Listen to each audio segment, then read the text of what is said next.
Hi everyone, it's Amy from Beyond Motion. Today I'm here with a quick bar motion tip. So we always talk about alignment in class and the purpose of each movement. And today I want to give you a little pointer to make sure that when you're coming to the bar motion classes, you're doing the moves correctly and safely. So the first thing I want you to do is to come to a parallel foot position. If you have a countertop or a ballet bar at home or even a chair with a high back, you can place your hand directly on that chair. Now remember, your hand is aligned slightly in front of your body and your fingertips are on top of the bar. So don't allow your hand to come to the back side. Try not to hold on really tightly like you're gripping a steering wheel. Always make sure your hand is gently on top. Think in terms of a box or a rectangle. You have shoulder to shoulder, shoulder to hip, hip to hip, and hip to shoulder. You always want your tailbone pointing down toward the floor, but not so tucked that you look like you're doing the little old man shuffle. We see a lot of that here in Florida. So you want to make sure that everything is nice and aligned, that your pubic bone falls between the arches of your feet, and that your tailbone falls slightly between the heels. You have your head, your shoulders, your hips, and your heels kind of lined up in a straight line. Always suck that belly button back toward your spine as if you were zipping tight jeans, and keep the ribs nice and tight.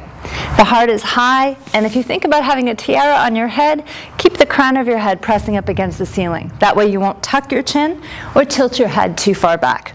So the movement we're going to do is from a releve foot position. As you inhale, come to that releve. Now think in terms of a kickstand under your heels.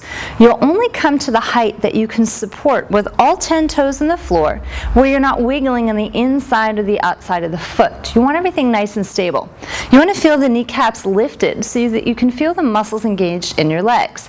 The abdominals again are nice and tight, and as you bend your knees into that plie from this releve position in parallel, you want to make sure your tailbone is down and your belly is in, so your back is nice and aligned.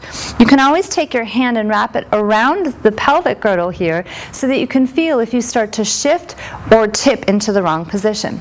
When you move in and out of this plie, and you hear the word pulse, don't think of rebounding or springing like a slinky. Think in terms of moving segmentally, or let's say in an inch or two movement on the way down and on the way up. So if you come down about an inch, you'll come up about an inch. The movement is nice and fluid, connecting the movement with your breath.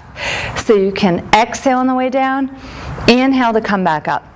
Exhale on the way down, inhale up. Remember, navel to spine, hips are level, the heels stay high, the ankles stay stable, and the back stays long.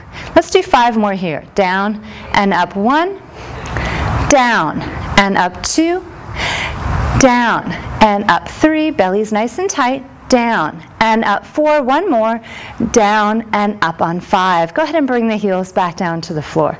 So you can see that your body stays nice and stable. Regardless of how low you go or how high you rise, the hips and pelvis and the crown of the head and the shoulders always stay in the same place.